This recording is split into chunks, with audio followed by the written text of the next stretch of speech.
ప్రశాంత్ కిషోర్ కాంగ్రెస్ పార్టీకి వాస్తవంగా రాహుల్ని ప్రధానం చేయడానికి చాలా ప్రయత్నించారు. కాకపోతే జాతీయ అధ్యక్ష పదవి కానీ లేదంటే కనుక సమన్వయకర్త పదవి కానీ తనకి ఇచ్చేయాలని చెప్పి ప్రధానమంత్రిగా రాహుల్ గాంధీని చేసుకొస్తానంటే అందుకు అంగీకరించలేదు కాంగ్రెస్ పార్టీ.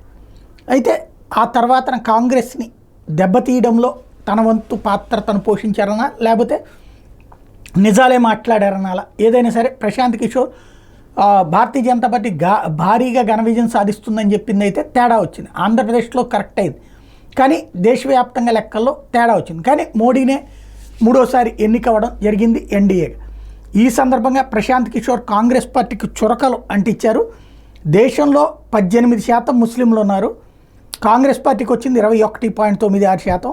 అంటే 18% ఓట్లపైన మీకు వచ్చింది కేవలం ఆ 3.96% మాత్రమే అంటూ దాని గురించి చెప్తూ ఓవరాల్గా మైనార్టీలు 20% మంది ఇక్కడ టోటల్గా 20% మీదనే డిపెండ్ అవుతున్నారు.